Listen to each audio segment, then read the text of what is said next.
Hello everyone, स्वागत है दोस्तों सभी का इंजीनियर्स वाला में।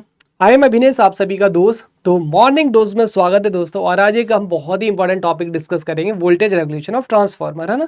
जितने भी लोग कहते हैं कि सर कमेंट में आप जवाब क्यों नहीं दे रहे लाइव में, तो बेटा it is a premier session, है ना, नॉट अ एक्चुअल लाइव। तो आप लोग कमेंट सेक्शन में छोड़ दिया करो और बताया करो भाई कैसा सेशन लगा, है ना। इसके बाद मैं आपको वहाँ पे असिस्ट कर लूँगा, तो टेलीग्राम चैनल ज्वाइन कर लें फिर किसी भी हेल्प के लिए। तो बात करते हैं हम यहाँ पे किसके बारे में, जो वोल्टेज रेगुलेशन है, वोल्टेज रेगुलेशन के बारे में बात करते हैं। देखिए वोल्टेज रेगुलेशन हमारे पास में क्या होता है कि it is defined as change in the secondary terminal voltage. कहाँ पे बेटा? So it is the change in the secondary terminal voltage. तो बेसिकली हमारे पास है, देखो वोल्टेज रेगुलेशन का शुद्ध हिंदी में मैं आपको बताऊं, आपका लोड चेंज होगा। अगर लोड चेंज होगा बेटा हमारे पास में, तो लोड यानी कि सेकेंडरी साइड आपका वोल्टेज भी चेंज होगा हमारे पास में, होगा कि नहीं होगा? बस उसी को अपन क्या बोलते हैं, वोल्टेज रेगुलेशन। तो हमारे पास है वोल्टेज रेगुलेशन क्या बताता है, change in the secondary terminal voltage. और इसको एक्सप्रेस कैसे करेंगे भैया? मान लीजिए आपका लोड चेंज हुआ तो वोल्टेज चेंज होगा हमारे पास में, तो आप इसको व्यक्त कैसे रिप्रेजेंट करेंगे? परसेंटेज में व्यक्त करेंगे। तो यहाँ पे क्या हो जाएगा हमारे पास में, expressed as a percentage of the secondary rated voltage when the load at a given power factor is a reduce. जबकि प्राइमरी साइड का वोल्टेज आपका कांस्टेंट रहना चाहिए। यहां पे हमारे पास में हिंदी में भी मैंने आपको लिख दिया है। नाउ अब हम बात करते हैं कि हमारे पास में जो वोल्टेज रेगुलेशन है हमारे पास में, तो वोल्टेज जो रेगुलेशन होता है हमारे पास है, इसको मैथमेटिकली कैसे निकालेंगे हमारे पास है। तो वोल्टेज जो रेगुलेशन होता है गाइस हमारे पास है, वोल्टेज रेगुलेशन हमारे पास में क्या होता है, simply it is no load voltage minus क्या होता है आपके पास है, full load voltage divided by the full load voltage. तो ये हमारे पास में वोल्टेज रेगुलेशन होता है, हमारे पास में क्या होता है, वोल्टेज रेगुलेशन। नाउ अब हमारे पास में देखो जो वोल्टेज रेगुलेशन है गाइस हमारे पास है, वोल्टेज रेगुलेशन, तो ये आपके किसके डायरेक्टली प्रोपोर्शनल आ रहा है हमारे पास है, no load minus full load, no load voltage minus full load voltage. तो कहना है it is a voltage drop, आप कहेंगे बिल्कुल। तो हमारे पास में जो वोल्टेज रेगुलेशन है, नथिंग बट गाइस, इसको अपन क्या बोल सकते हैं, वोल्टेज ड्रॉप भी आप बोल सकते हैं। तो अब ये जो हमारे पास में जो रेगुलेशन है गाइस, कैसा आना चाहिए आपका, कम या ज्यादा? ऑब्वियस सी बात है, हमारे पास में ड्रॉप है तो ड्रॉप बेटा कैसा होना चाहिए आपका, कम से कम होना चाहिए हमारे पास में। तो आइडियली हमारे पास में जो वोल्टेज रेगुलेशन होता है, क्या आइडियली, है ना। तो अगर हम बात करें आइडियली, तो आइडियली आपके पास में जो रेगुलेशन है हमारे पास में आइडियली, है ना।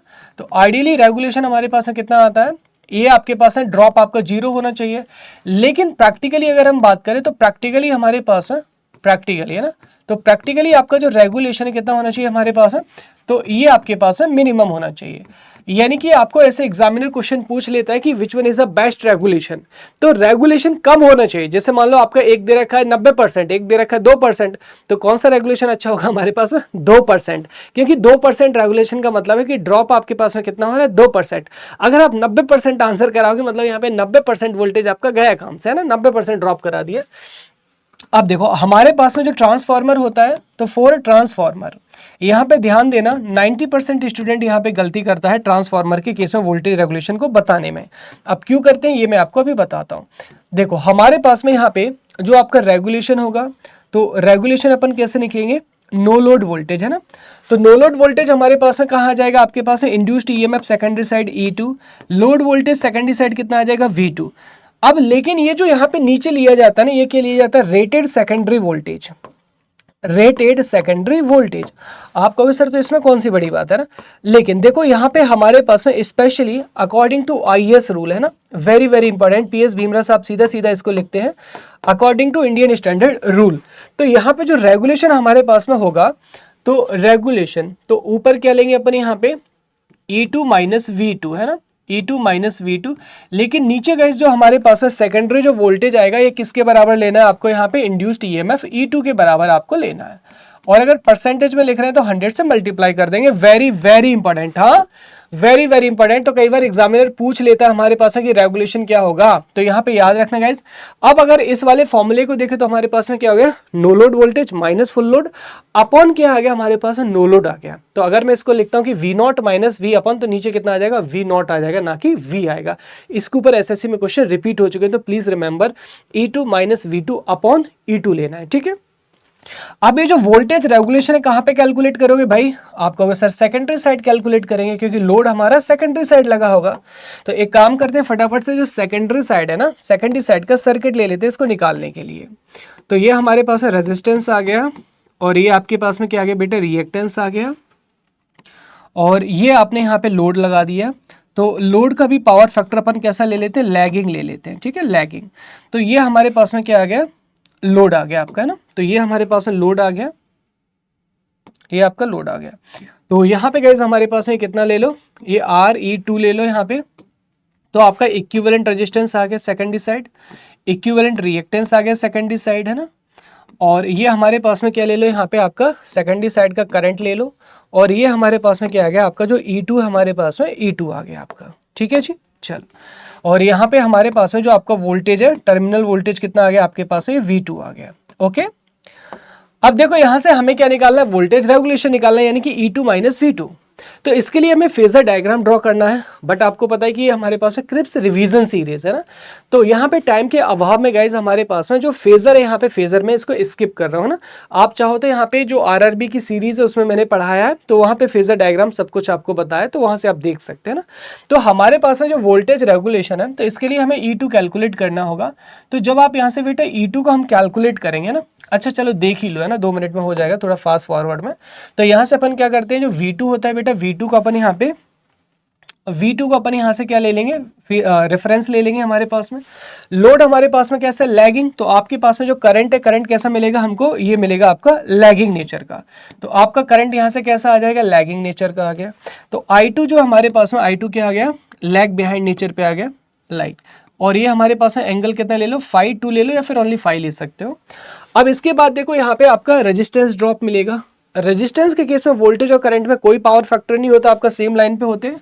तो जो I2 Re2 यानी कि वोल्टेज जो ड्रॉप मिलेगा वो यहाँ पे कहाँ मिलेगा, ये जो I2 लाइन है इसके पैरेलल ले लीजिए। तो यहाँ से पैरेलल लाइन ले लीजिए। तो ये हमारे पास में क्या आ गया, I2 Re2 आ गया।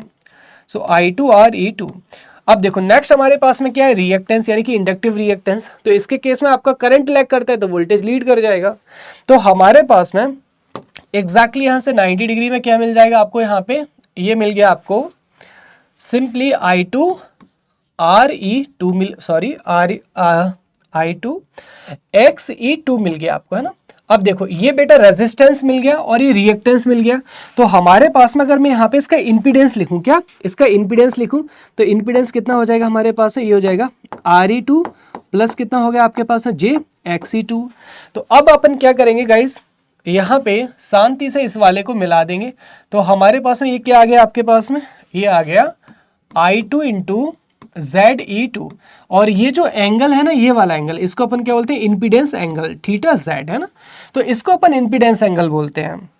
अब इसके बाद आप क्या कीजिए, यहाँ पे इसको और इसको मिला दीजिए। तो ये गाइस हमें क्या मिल जाएगा, यहाँ से आपका जो E2 है, यहाँ से E2 हमको मिल जाएगा।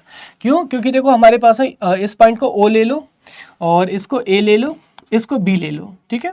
तो आप देख सकते हैं O से लेके A की डिस्टेंस कितना हो गया हमारे पास है, ये हो गया आपका V2 हो गया हमारे पास में ना। तो मैं इसको यहाँ से मिटा देता हूँ। तो ये हमारे पास में V2 आ गया आपका, है ना। तो यहाँ से देखो ये V2 और A से लेके B क्या बता रहा है, I2 Ze2। तो O से लेके हमारे पास में B की डिस्टेंस कितना हो जाएगा, टोटल आपका E2 हो जाएगा।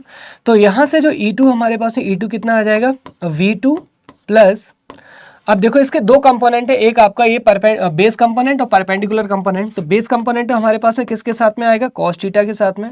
तो I2 Re2 कितना हो गया हमारे पास में, cos फाई, और ये कितना हो गया हमारे पास में, I2 Xe2 कितना हो जाएगा आपके पास में, sin फाई।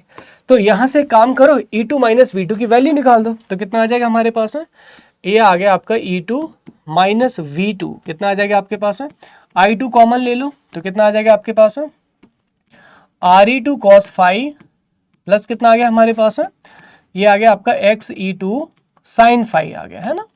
बस अब रेगुलेशन निकाल लो फटाफट से। तो रेगुलेशन हमारे पास में कितना आ जाएगा, तो आपका E2 माइनस V2 कितना आ गया, I2, और ये आ गया आपके पास में Re2 cos फाई प्लस कितना आ जाएगा हमारे पास में, ये आ गया आपके पास में Xe2 sin फाई, ठीक है जी। चलिए, और नीचे कितना आ जाएगा हमारे पास में, नीचे आ गया आपका E2।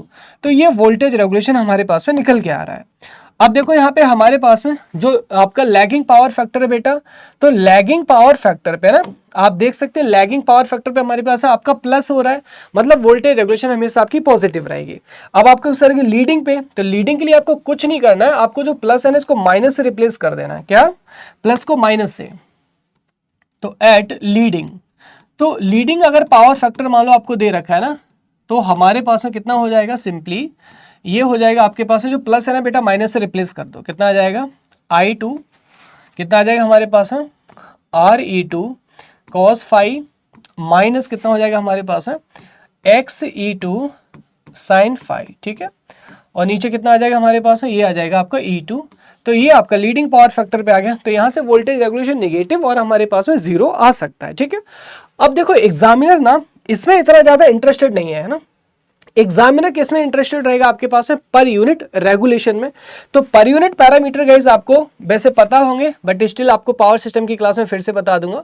तो एग्जामिनर इसमें बहुत ज्यादा इंटरेस्टेड रहेगा पर यूनिट रेगुलेशन, क्योंकि CBT 1 में क्वेश्चन इसी से ज्यादा बनते हैं, पर यूनिट रेगुलेशन। तो आप यहाँ पे देखेंगे at lagging power factor, lagging power factor, तो लैगिंग पावर फैक्टर पे बेटा जो आपका पर यूनिट रेगुलेशन है कितना हो जाएगा हमारे पास में, ये हो जाएगा सिंपल RE2 पर यूनिट, या फिर आप इसको सिंपल R पर यूनिट भी लिख सकते हैं ना, RE2 पर यूनिट या R पर यूनिट एक ही बात है। तो हमारे पास में कितना हो जाएगा ये R per unit cos phi, और कितना हो जाएगा हमारे पास में ये हो जाएगा हमारे पास में X per unit sine phi. देखा कितना सिंपल है हमारे पास है ना।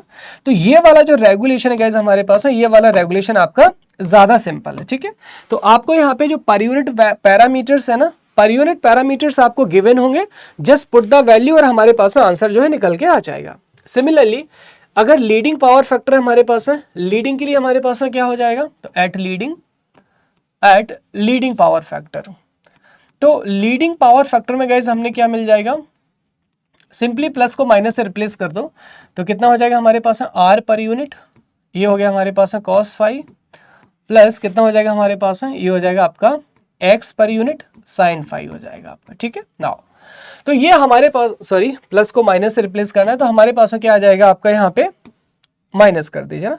तो ये हमारे पास में क्या आ गया, लीडिंग पावर फैक्टर पे आपका जो रेगुलेशन है, रेगुलेशन आपका निकल के आ जाएगा। अब देखो कई बार यहाँ से आपके पास में क्या होता है कि ये जो हमारे पास में वैल्यूज है ना परसेंटेज में दे रखा है, डोंट वरी। जैसे मान लो अगर हमारे पास में जो R है, R आपको उसमें बोला कि 4% है ना, तो नथिंग बट गाइस इसका R पर यूनिट कितना हो गया, percentage value per unit same ही होता है, यानी कि 4 डिवाइडेड बाय 100 कितना हो गया आपका 0.04 हो गया आपका, डोंट वरी, ठीक है। अब एग्जामिनर यहां से क्वेश्चन जरूर पूछेगा कि condition for maximum regulation, maximum regulation की क्या कंडीशन होती है। तो अभी देखो मैक्सिमम रेगुलेशन यानी कि ऐड होना, और ऐड बेटा कहां पे हो रहा है तुम्हारे पास में, ऐड तुम्हारे पास में हो रहा है यहाँ पे, ये देखो ना लैगिंग पावर फैक्टर पे प्लस हो रहा है, लीडिंग पे माइनस हो रहा है। तो यहाँ पे आपको पूछा कि मैक्सिमम, तो जाहिर सी बात है मैक्सिमम कहां पे आएगा, लैगिंग पे आएगा। तो यहाँ पे अपन लिखेंगे कि जो मैक्सिमम रेगुलेशन है बेटा, मैक्सिमम रेगुलेशन, तो मैक्सिमम रेगुलेशन कहाँ पे पॉसिबल है, only at lagging power factor. कहाँ पे, जो लैगिंग पावर फैक्टर है हमारे पास में, लैगिंग पावर फैक्टर पे आपका यहाँ पे कैसा होगा, पॉसिबल होगा हमारे पास में। अब कंडीशन ऑफ मैक्सिमम रेगुलेशन निकालनी है ना, तो डी अपॉन क्या करते हैं यहाँ पे, डी अपॉन डी फाई, और जो रेगुलेशन है ना इसको यहाँ पे डिफरेंशिएट करके यहाँ पे point of maximum point of minima के लिए अपन क्या करते हैं, डिफरेंशिएट करते हैं आप यहाँ पे, है ना। तो इसको यहाँ पे क्या कर दो, इसको यहाँ पे भाई आप यहाँ पे जीरो के इक्वेट कर दीजिए। तो जब जीरो के इक्वेट आप यहाँ से करेंगे ना, तो इक्वेशन में आपको क्या देखने को मिलेगा, यहाँ से आपके पास में जो tan फाई है, tan फाई कितना आ जाएगा आपके पास में x अपॉन आर, आप इसको XE2 अपॉन RE2 भी लिख सकते हैं। तो फाई कितना आ जाएगा बेटा, फाई आ गया हमारे पास में यहाँ से tan inverse x upon R, और यहाँ से पावर फैक्टर निकालेंगे, तो पावर फैक्टर आपका कितना आ जाएगा हमारे पास में, ये आ जाएगा आपका R अपॉन Z। नेचर कैसा होगा हमारे पास में, लैगिंग, ठीक है। अब देखो यहाँ पे पावर फैक्टर एंगल क्या आ रहा है हमारे पास में, tan inverse x upon R, ध्यान से देखना। अब आप यहां से देखिए, यहां से ना अगर आप थीटा जेड यानी कि इंपीडेंस एंगल निकालेंगे, तो यहां से इसका जरा स्लोप यानी कि tan थीटा निकाल दो बेटा। तो tan थीटा कितना हो जाएगा हमारे पास है, सर ये होता है हमारे पास है परपेंडिकुलर डिवाइडेड बाय बेस। तो ये आपके पास में I2 XE2, तो I2 तो कट ही जाएगा, तो कितना हो जाएगा tan इनवर्स, यहां से हमारे पास है XE2 अपॉन RE2, इसको आप सिंपली x अपॉन R भी लिख सकते हैं। तो इसका मतलब हमारे पास में ये देखो आपके पास में थीटा जेड और फाई कैसा आ रहा है, सेम आ रहा है ना हमारे पास में। तो फ्रॉम फेजर, तो फेजर से गाइज हमने क्या निकाला, यहाँ पे फेजर से हमने यहाँ पे निकाला कि जो थीटा जेड है हमारे पास में कितना आ रहा है, tan inverse x upon R which is equal to phi. तो ये हमें क्या पता चला कि हमारे पास में जो मैक्सिमम रेगुलेशन है, मैक्सिमम रेगुलेशन के लिए दोस्तों क्या होना चाहिए, आपके पास में पावर फैक्टर एंगल और हमारे पास में जो थीटा जेड है आपका सेम होगा। तो फाई इक्वल टू कितना आ जाएगा हमारे पास है थीटा जेड। तो पावर फैक्टर एंगल और आपका जो इंपीडेंस एंगल आपका सेम होगा, कब, जब मैक्सिमम रेगुलेशन होगा। दूसरा गाइस हमारे पास है मिनिमम रेगुलेशन। तो जो मिनिमम रेगुलेशन है हमारे पास में ये कब मिलेगा सर, जब माइनस होगा हमारे पास में। तो कहां पे पॉसिबल होगा हमारे पास में, at leading power factor, leading power factor, ठीक है ना। तो अब यहाँ पे पॉइंट ऑफ मिनिमा निकालना है। तो पॉइंट ऑफ मिनिमा निकालना है तो कितना हो जाएगा हमारे पास में, आप यहाँ पे सिंपली इसको ऐसे लिख दो, आर पर यूनिट, या फिर आर ही ले लेना है इसको, है ना। तो R cos phi minus X sine phi equal to क्या कर दो यहाँ पे बेटा 0 कर दो। तो आपके पास में जो टेन फाई है, टेन फाई यहाँ पे कितना आ जाएगा आपके पास में, ये आ जाएगा आपके पास में आर अपॉन एक्स। तो यहाँ से आपके पास है फाई कितना आ गया हमारे पास में, पावर फैक्टर एंगल आपका निकल के आ गया tan inverse R upon X आ गया, ठीक है। चलो बढ़िया। नेक्स्ट देखो हमारे पास में पावर फैक्टर कितना होगा हमारे पास है, तो आपके पास में जो पावर फैक्टर है कॉस फाई कितना होगा हमारे पास में, ये हो जाएगा आपके पास में एक्स अपॉन जेड, और नेचर कैसा होगा लीडिंग, वेरी वेरी इंपॉर्टेंट है ना, एसएससी में काफी बार पूछा गया है। तो पावर फैक्टर कितना होगा हमारे पास में मिनिमम रेगुलेशन पे आपका X upon Z, power factor angle R upon X. Now अब देखो यहाँ पे ध्यान रखना बेटा, प्रैक्टिकली है ना, प्रैक्टिकली, तो प्रैक्टिकली जब हमारे पास है जो पावर फैक्टर है कितना होता है आपका 0.707 जब लीड होता है ना, तब यहाँ पे हमारे पास में जो रेगुलेशन है कितना होता है, एग्जैक्टली 0 होता है। रेगुलेशन कितना मिलता है, एग्जैक्टली 0। इसके बाद फर्दर पावर फैक्टर इंक्रीज होता है तो 0 के नीचे नेगेटिव रेगुलेशन आ जाता है, वेरी वेरी इंपॉर्टेंट है ना। तो कौन से पावर फैक्टर पे रेगुलेशन 0 का हमारे पास है 0.707, लीडिंग पे आपका यहाँ पे कैसा होगा, एग्जैक्टली 0 होगा। फर्दर इसके आगे कितना हो जाएगा गाइस हमारे पास है, इसके आगे फिर हमारे पास में ये नेगेटिव हो जाएगा। तो ये हमारे पास में जो वोल्टेज रेगुलेशन था इसका एक क्रिप्स रिवीजन था दोस्तों। I hope you enjoy. एक चीज बस मेरे को लगती है कि आप लोग यहाँ पे बताया जरूर करो कि जो सीरीज है गाइस हमारे पास में कैसी लग रही है आपको, है ना। और फर्दर अगर किसी भी और चीज की जरूरत हो आप वो भी यहाँ पे बता सकते हैं। Thank you so much everyone guys and all the best.